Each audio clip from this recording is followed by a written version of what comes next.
Terus ngeten nggih menyangkut nikah nggih. Terus kalau wakilul wali itu biasanya misalnya kan saya bilang misalnya saya nikahkan Haris kan misalnya zawat angkah duka wa zawat duka binta fulan.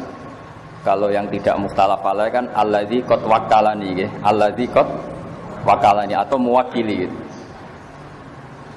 Tapi kalau di Indonesia itu hampir pasti itu sah. Makanya ini kan saya ajarkan ke antum ini tatbiki fikih. Tatbiki fikih itu begini ya. Di Indonesia itu kan saya sering alami ya. Misalnya ada taukil kan walinya mar'ah tadi, waliul mauliyah tadi.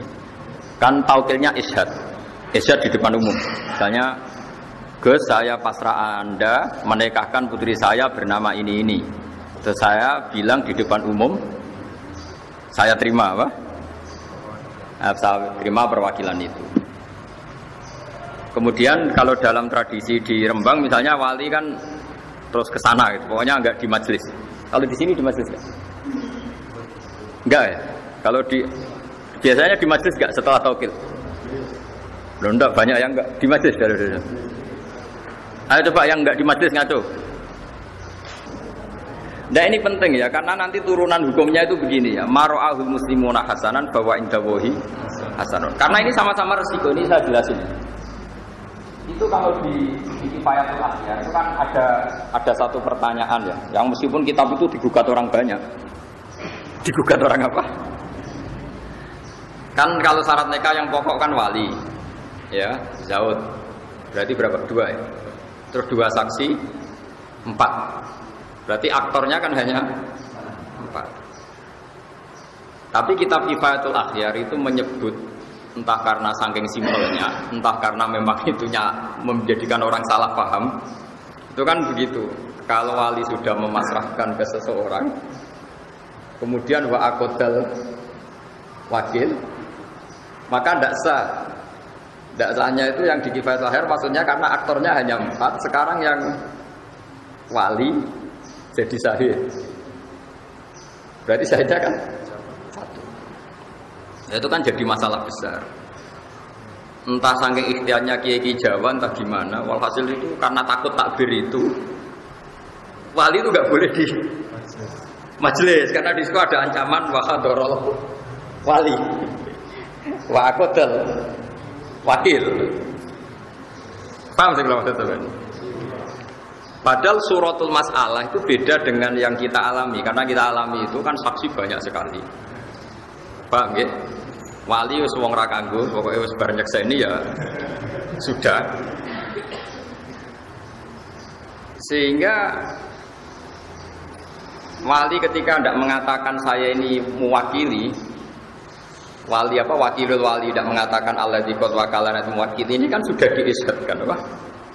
Itu sah karena suhud atau saksi itu kan tahu semua kalau kita ini hanya menikahkan atas nama apa?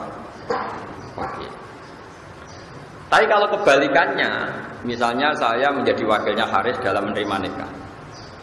Katanya misalnya angkah duka was begini, terus saya hanya bilang qabil tu nikah wa taswija bil maril maghfur. Saya lupa atau sengaja bilang lagu. Maka ini untungnya ulama bilang batal. Enggak ada ulama yang mengatakan itu menjadi milik saya. Sabar apa rapi Pak Haris kan. Nah, padahal tadi karena kalau dalam konteks qabil tu nikah wa taswija bil madhuri itu kalau enggak bilang lagu, untungnya ulama bilang enggak sah. Ini masih untung. Tidak diputuskan milik wakil. Ya ini kan jelas. Fa illam yakul lahu wa nawahu lam yasihan nikahu li anna syuhuda al mustarad huduruhum bi kama taqaddam latila alahum alaniya. Ini penting kolaborakan karena nanti itu dalam teori fikih ya, dalam teori fikih. Ulama itu kelihatan tidak konsisten karena begini maksudnya tidak konsisten. Tapi baik, tidak konsisten itu kadang baik. Misalnya begini, syarat nikah dalam madzhab Syafi'i itu 2 apa banyak? Tidak jauh, kan hanya 2. Tapi di takbir-takbir itu misalnya seperti ini, lam yasihan nikahu li anna syuhuda al mustarad huduruhum fihi kama taqaddam. Itu li anna syuhud, bukan li anna syahidan tapi li anna syuhud.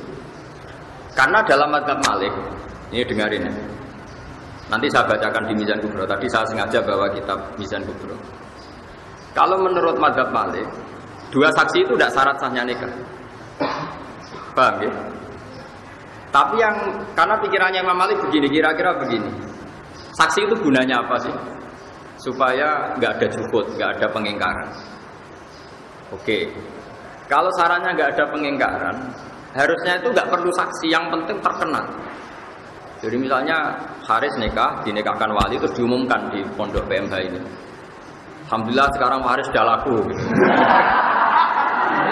Nah, apalagi bikin surat edaran gitu.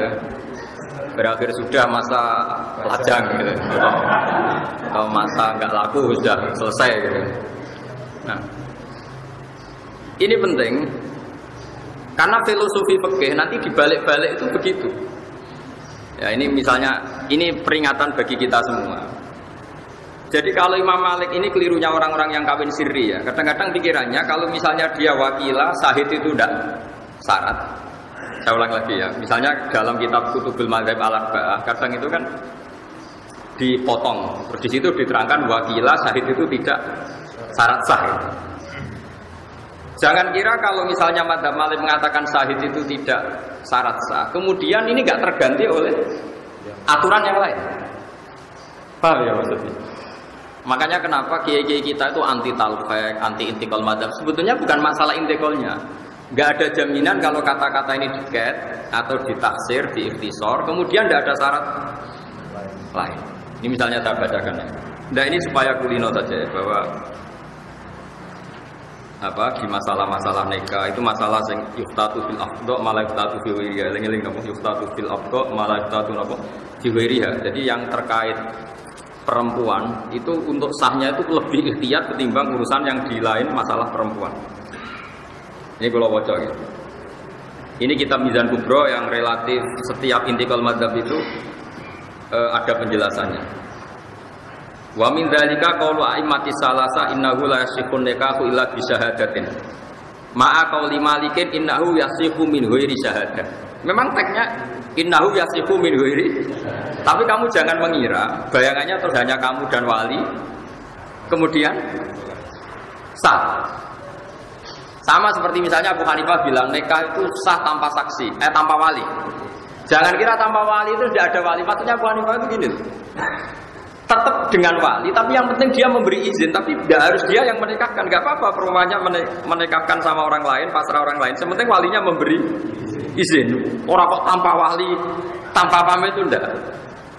Paham ya? Nah ini kalau bocor. Jadi itu memang resiko orang-orang wong nyen kuwaco. Kalau bocor. Ma'a qauli Malikin innahu yasihu min ghairi syahadatin. Illa annahu yu'tabaru fihil isya'atu wa tarku taradi bil kitman hatta law aqda fi sirri atau law uqida fi sirri wastarata kitmanan nikahi fusikha indah. Jadi kata Imam Malik nikah itu enggak usah saksi tapi cukup isya'ah. Makanya nikah kayak di Indonesia itu mesti sahnya.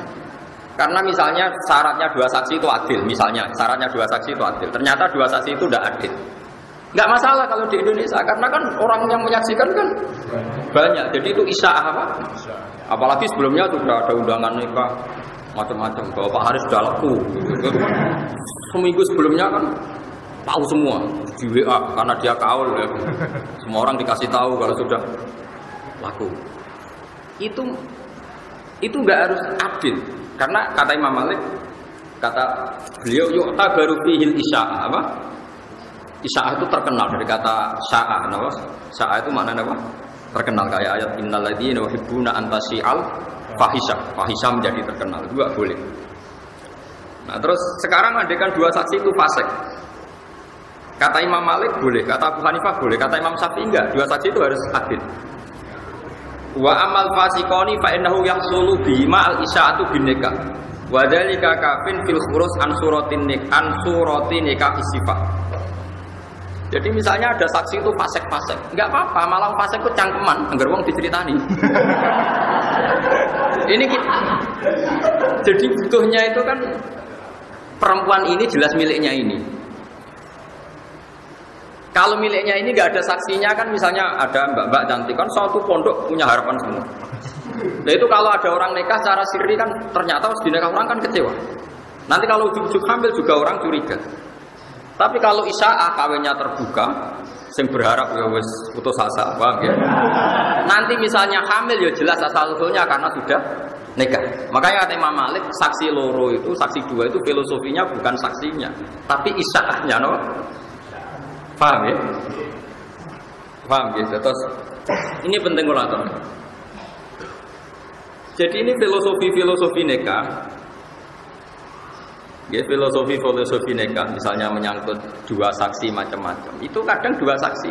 Ketika misalnya Anda baca kitab apa Madzhabul Arba'ah, wakila misalnya atau waqala Malik yasihu nikah bila syahid atau bila syuhud. Ini jangan menjebak Anda lalu Anda berspekulasi nikah tanpa saksi, karena sebenarnya Imam Malik mengatakan tanpa saksi itu ora perlu nunjuk saksi dua terus yang tanda tangan dua seperti dalam tradisi kita, enggak. Maksudnya enggak terus tanpa itu enggak, yang penting isya apa? Tadi misalnya di majlis ini hari saya nikahkan, enggak apa-apa misalnya enggak ada saksi, ya apa-apa kan mus ini ya saksi gitu. Jadi cara Imam Malik saksi itu bisa diganti apa? Isya. Makanya kenapa kiai-kiai itu mati-matian melarang santri sinau fiqhul madzhabil arba'. Karena mesti rawi pengarangnya ini main potong saja. Main apa? Ketika Imam Abu Hanifah mengatakan bila waliin, itu maksudnya bila wali yang mengijabkan, bukan berarti tidak mensyaratkan izinnya wali. Paham? Jadi ini masalah-masalah yang apa? Anak-anak Ma'had Ali itu harus tahu. Jadi itu ya, jadi apa? Masalah-masalah seperti ini kita harus tahqiq ya. Terus sekarang ini yang khas-khasnya orang alim ya. Kamu juga harus tahu. Misalnya ada suratul masalah. Ini dengerin ya. Wali menikahi mauliyahnya. Ya. Wali harus menikahi yang dinikahkan. Mungkin kalau fikih anak-anak yang masih ngaji fikih belum panjang kan kayak muhal. Karena berarti wali itu kan bayangannya orang kan bapak. Masa bapak menikahi putrinya? Kan tidak mungkin. Tapi sampean kan Isma Hatali, ada saja wali yang nanti itu menjadi suaminya yang diwaleni. Yaitu tadi misalnya bapaknya mati kan ditimbah. Rata-rata mbah mati tanda. Mati kan? Itu kalau bapak mati, mbah mati kan diganti akun sakik. Masih haram lagi kan? Tapi nanti kalau akun sakik ini mati diganti apa? Ibnul Ah. Berarti Ibnul Ah sama yang diwaleni kan misanan. Paham ya? Berarti mungkin saja ada suratul masalah di mana wali ini calon zawj. Paham ya? Kau coba yang wali bapak tok. Oke, nah bapak kan jelas gak mungkin nikah sama putrinya.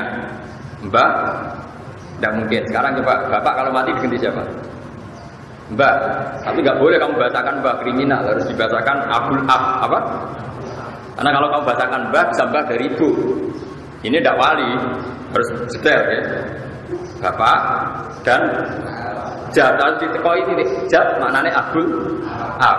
Karena kalau kamu bilang mbak tok nanti resikonya nang mbak kok ibu bolong-bolong. Karena kalau mau Jawa mbak itu bisa. Makanya sekarang saya tanya, kalau bapak mati, mbah mati, walinya siapa? Akun sakit. Kalau akun sakit gak ada, Ibnul Ah. Sekarang Ibnul Ah sama yang dinikahkan misanan kan? Misanan itu sah nikah enggak? Salah. Padahal kalau nanti wali-wali akrab itu mati semua atau hilang, walinya kan misanannya itu. Jebule ingin sendiri. Paham? Ini Mahatali, jadi gue keren-kerenan Mahatali atau bakas dulu. Tapi kadang kiai ini raro. Mikir boleh bujur doang di ramutollah nih. Nah itu pun ya, makanya itu pun didiskusikan oleh para ulama. Atau sebaliknya seorang perempuan yang nggak punya wali, walinya qadhi atau hakim. Ternyata yang ingin nikah hakim itu juga. Ini saya bacakan misalnya. Wa min dzalika qaulu Abi Hanifah wa Malik. Inna waliyal mar'ati binasabin aw wala'in aw hukmin. Karena bisa jadi wali itu kan kadang unsur genetik, nasab atau walak. Kalau sekarang nggak ada ya, karena nggak ada budak. Atau unsur dia punya wilayah, punya syaukah, yaitu kalau yang terkenal disebut qadhi atau siapa? Sultan ya. Kalau di sini mungkin naib ya. Lahu ayuzawwija nafsahu minha alal itlaq. Dia karena posisinya misanan kan tetap hukum dasarnya boleh nikah. Problemnya kalau dia nikah kan ya dia juga yang menikahkan karena dia wali. Wah, senang peking. Dan kita mahat ali ini, gaya-gayanan kan. Ya di Imam Mahat Ali mau ijazah terus goblok malah sini-sini mau. Ya. Ma'a qauli Ahmad innahu la yuzawwiju nafsahu minha illa bi tariqi tawqilihi ghairuhu. Wa dzalika li alla yakuna mujiban qabilan. Solusinya apa? Cara Imam Ahmad solusinya eba-ebane wali tadi taukid. Pantes-pantese kok ana sing nekakno dekne qabil. Si wali tadi, misanan tadi kalau menikahkan kan dia wali. Tapi dia juga yang bilang qabil itu. Kan kayak wong gendeng misalnya ning majelis. Kamu perempuan, saya nikahkan kamu dengan saya. Karena memang dia statusnya double, ya wali, ya zaud ya dia ya. Ya tadi dalam suratul masalah, sing wali itu orang yang boleh menikahi. Ya. Kalau bapak kan jelas nggak boleh menikahi putrinya, mbak nggak mungkin, paman nggak mungkin. Tapi kan ada kemungkinan setelah ini tek semua kan misalnya. Ya sesuai urutan yang di Kitabul Asobat. Pokoknya walhasilnya ada suratul masalah, sing wali itu sah nikah dengan yang diwaleni ya, Pak. Solusinya gimana? Dia itu pastinya harus mengakatkan. Tapi dia juga qabil penerima nikah. Solusinya kata Imam Ahmad, pantas-pantas saja. Jadi ya bilang gini, misalnya saya bilang, aku akad no. Dan yang punya otoritas tauqid memang saya, karena saya ini wali. Tapi nanti saya calon qabil, calon penerima. Makanya ini solusinya kata Imam Ahmad, innahu la yuzawwiju nafsahu minha illa bi tariqi tawqilihi ghairuhu fi dzalik li alla yakuna mujiban qabilan. Tapi kata Imam Syafi'i, wa ma'a qauli Syafi'i innahu la yajuzu lahul qabul bi nafsi wa la yuwakkilu ghairuhu bal yuzawwijul hakim wal khalifata ra'iban. Dari Imam Syafi'i, ya dene dadi qabil lah ya lucu, wong wali kok dadi bojo. Pokoke pantes-pantes iku diliakno kabeh. Diliakno kabeh kok dadine wali yo dipasrahno. Engko dekne kabulun nikah yo di pasrahno. Dadi ibu penonton terus untuk bojo ngono.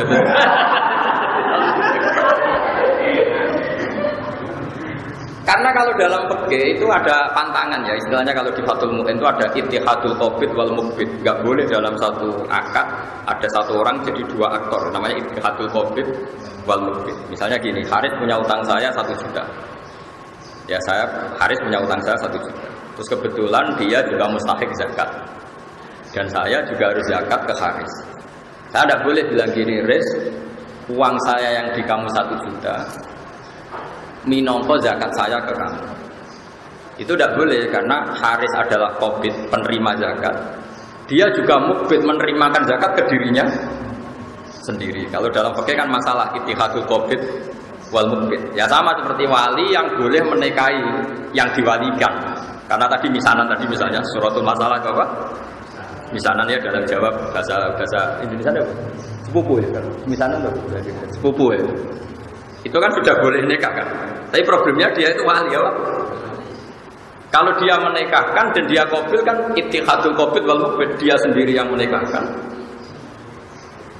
Mana misanan duwe misanan ayu penak iso ngancam.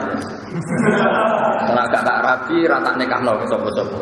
Dimbargo lho. Tapi di fikih itu gampang. Kalau wali enggak mau menikahkan perempuan yang ingin nikah, apalagi perempuan tadi sudah akilah balighah dan menunjuk lelaki yang disenangi, itu kalau wali menolak disebut wali adil. Kalau wali adil itu sulibati wilayah hak walinya dicek.